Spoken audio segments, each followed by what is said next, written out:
국문 한문 1강입니다. 노힐부득 달달박박 둘이 어떤 관계에 있는지 한번 볼게요. 여기서요 우리 보기가 먼저 나와요. 보기를 먼저 읽으면 더 쉽습니다. 전설은 이 갈래가 뭐야? 전설이네. 그러면 전설 갈래의 특징을 묻네요. 전설 갈래의 특징은 매우 중요하기 때문에 전설 갈래의 특징 얘도 기억하셔야 됩니다. 여러분 신화, 전설, 민담 묶어서 우리가 설화라고 불러주죠. 옛날부터 전해 내려오는 이야기를 설화라고 하는데요. 그 중에서 신화는 실적 존재 이야기, 민담은 민간의 흥미로운 교훈 위주의 이야기라고 한다면 이 전설은 갈래가 좀 독특하죠. 자, 전설은요 일단 전승자가 진실이라고 믿고 실제로 있었던 일이라고 믿는 이야기 한 갈래이다. 전승자들이요 태도가 그래 뭐 비슷한 일이 있긴 있었겠다. 물론 그게 완벽한 사실은 아니겠지. 그런데 대체로 비슷한 뭔가는 있었겠다라고 믿어지는 이야기래요. 전설은 제한된 공간을 배경으로 인간을 둘러싸고 있는 자연 또는 인간이 이루고 살아온 문화나 인공물 또는 유래나 이력을 제재로 삼는다. 전설은 그 이야기가 거짓이 아닌 사실임을 나타내기 위해 일반적으로 대상의 제시, 연유, 증거물이라는 구성을 가진다. 다시요. 전설은요 첫 번째는 구체적인 배경과 인물, 이로 인해 신빙성을 얻게 돼요. 전설은 꼭 증거가 남아야 되잖아, 그치? 구체적 배경과 인물, 그리고 또 하나 증거물. 이걸로 인해서 신빙성을 갖게 되는 거죠. 그래서 보통 있잖아요, 지역 전승을 바탕으로 해요. 왜냐면 그 증거물이 위치한 지역 사람들은 다 아는 거예요. 이 이야기는 전라남도 구례에서 전해지는 이야기로 뭐 이렇게 나오잖아, 그지? 그런 게 전설이 돼요. 근데 우리나라에는요 특히 사찰 연기설화가 진짜 많아요.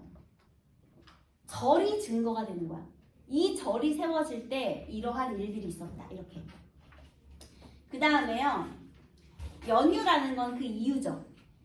그 이유가 이 증거물이 나타나게 된 이유인데요.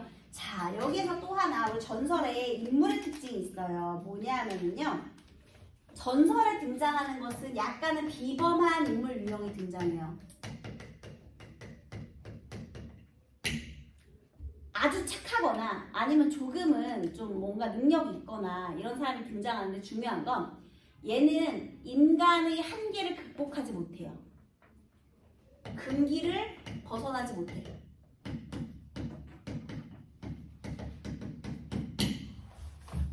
용수와 며느리바위 이야기 되게 유명하잖아요. 거기서 절한테 시주를 한 착한 며느리에게요 그 천벌에서 벗어날 수 있는 방법을 알려주거든요. 도망가는데 절대 뒤돌아보지 말라고 해요. 그런데 만약에 뒤돌아보지 않고 갔으면 위기를 극복해서 초월적인 인물이 됐을 거야. 그런데 어떻게 해? 사람들은 항상 뒤돌아보지, 궁금하니까. 그래서 그 자리에서 바로 돌이 된 거죠. 그렇게 전설의 증거물이 되는 거죠. 그러니까 이 증거물이 남으려면요 금기를 벗어나지 못해서 어떻게 해야 되냐면 비극적인 결말을 맞이해야 돼요. 그래야 증거물이 남고 우리가 알게 되는 거죠. 그래서요 인간의 한계를 넘어가지 못한 비범한 인물이 좀 등장하게 되는 것이 전설의 특징입니다. 근데 여기서 이런 말을 하네요. 특정한 시공간과 증거물을 통해 사실임을 강조한다는 점에서 역사소설과는 유사하지만 전설은 이 비현실적인 상상, 전기성을 또 바탕으로 한다. 그래서 전설의 이 전기성 이런 것들, 금기를 벗어나지 못한 이런 상황에서 전기성이 등장한다. 여러분 이 전설은요 나중에 후대에요 김시습의 금오 신화에도 영향을 줘요. 어떤 점들이? 이런 점들이.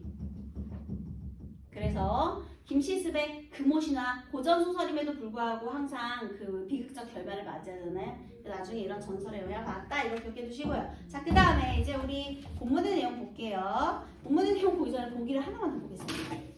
뭐가 나오냐면요 4번에 보기가 있어요.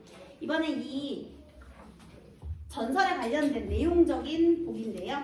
두 사람이 친구가 되어 우정을 나누며 수행하는 내용을 담은 도반 서사는 도반이 뭐라고요? 같이 도를 수행하는 것이에요. 함께 수행하는 것. 그래서 되게 절친한 벗의 등장, 동반 수행, 그리고 입적. 둘 다 입적해야 되겠죠? 해탈하는 거예요. 이 과정에서 인물 사이의 물리적, 정신적 차이가 거리가 좁혀지는 양상은 의미와 맞닿아 있다. 남병원 이상 노일부득과 달달박박의 경우 친구의 도움으로 물리적, 정신적 차이나 거리를 화합으로 극복하는 모습이 나타나고요. 초월적 존재의 개입 속에서 득도의 현실성을 더해주는 가운데 진정한 구도의 정신은 계율에 대한 집착이 아니라 타인에 대한 자비심에서 찾을 수 있다는 깨달음이다. 여기 주제의식 다 말해줬죠. 계율을 집착할 것이 아니라 타인에 대한 자비심이 있어야 깨달음을 얻을 수 있다라고 얘기를 했네요. 자, 그렇다면 본문 보겠습니다. 이 산의 동남쪽 3,000보쯤 되는 곳에 선전촌이 있는데 여러분 배경 어때? 구체적이지? 거기 선전촌 줄지 구체적 공간적 배경 구체적이죠? 그 마을에 두 사람이 살고 있었다. 한 사람은 노일부득으로 아버지의 이름은 월장, 어머니는 미승. 또 한 사람은 달달박박인데 수범이고 번맞았다. 얘들아 여기서요. 왜 부모의 이름을 제시했을까요? 구체적이잖아. 가계도까지 얘기했잖아. 거기 구체적 인물이라고 적으세요. 그러니까 원래는 민당 같은 거는 그냥 아주 먼 옛날에 어떤 한 용사가 살았는데 이렇게 막연하게 시작하는 게 옛날 이야기잖아요. 근데 전설은 그렇지 않더라. 배경이 굉장히 구체적이죠. 이들은 풍채와 골격이 평범하지 않고 조금 비범하죠. 골격도 속세를 벗어난 높은 사상이 있어 서로 벗이 되어 사이좋게 지냈다. 자, 여러분 아까 도반서사에서요. 첫 번째 절친한 벗의 등장 얘기했었죠. 이게 둘이 벗이에요. 나이 20살이 되자 마을 동북쪽 고개밖에 법적방으로가 의지하여 머리를 깎고 승려가 되었다. 둘이 같이 도를 수행해요. 얼마 후에 서남쪽 치산촌의 법종국의 승도촌에 있는 오래된 절이 머물며 수양할 만하다는 얘기를 듣고 함께 가서 대불전, 소불전이라는 두 마을에 각각 살았다. 자, 얘는 대불전으로 가고요. 얘는 소불전으로 가고요. 물리적으로는 조금 거리가 있죠. 같이 사는 건 아니야. 얘는 대불전에서 수양을 하고요. 얘는 소불전에서 수양을 하고요. 물리적인 거리죠, 그게. 그 다음에요. 노예부득은 회진암 또는 양사에 머물렀고 달달박박은 유리광사에 머물렀는데, 그쵸? 둘 다 물리적 거리, 이건 이제 물리적 거리예요. 사는 마을이 조금 차이가 있다라는 거죠. 그런데요,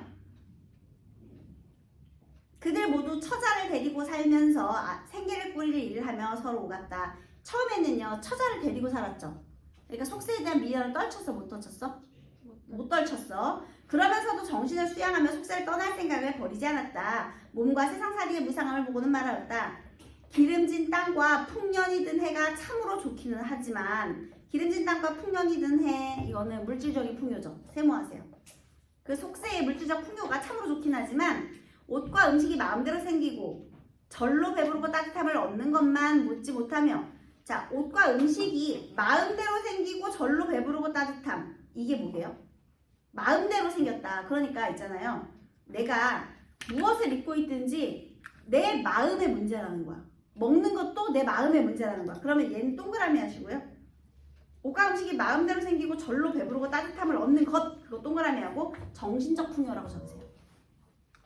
그러니까 물질적인 풍요가 정신적인 풍요만 못하며, 그러니까 땅의 조건이 좋아서 기름이 적기 때문에 내가 배부른 것이 아니라 마음으로 배부름을 느끼는 게 중요하다는 뜻이에요. 또 부녀와 집도 세모하세요. 이거 속세죠? 그 세속의 인연이 좋기도 하지만 연지화장에서 여러 부처와, 연지화장 불교의 공간이에요. 여러 부처 앵무새 공작과 함께 즐기는 것 동그라미 하세요. 그게 뭐예요? 불교적인 이상세계죠. 그러니까 속세의 삶보다 불교적 이상세계의 삶이 더 좋다. 더구나 불교를 배우면 부처가 되어야 하고 부처는 깨닫는 자예요. 참된 마음을 닦으면 진리를 얻어야 한다. 이걸 위해서 도를 닦는 거죠. 지금 우리가 머리 깎고 승려가 되었으니 속세에 얽매인 것을 버시고 무상의 도를 이루는 것이 당연한 노릇이거늘, 자, 무상의 도 네모해 두세요. 그게 이제 이들의 목표예요.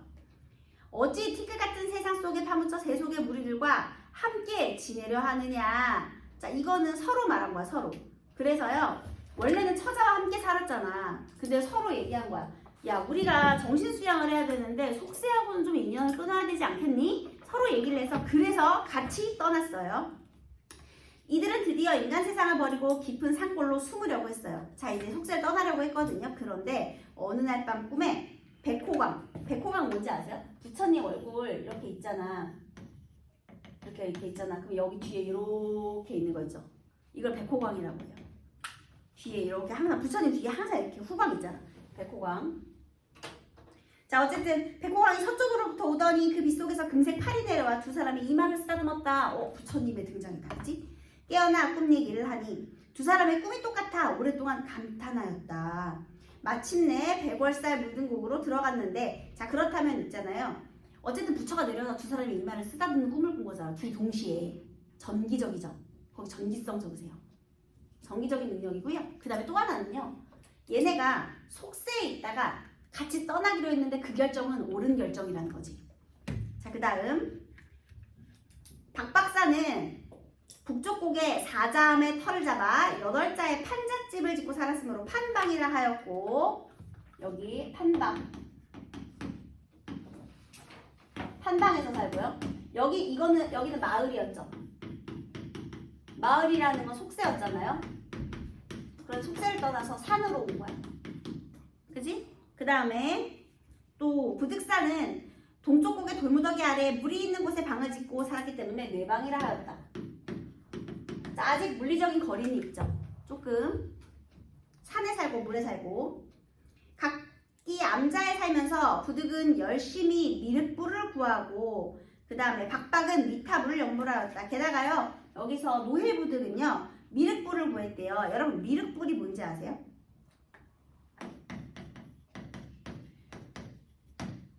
그 불교의 이상세계에는요 부처님의 종류가 되게 많아요. 깨달은 자에 다 부처야. 근데 미륵불은요 중생을 구제하는 역할을 해요. 약간 예언가예요, 미륵불이요.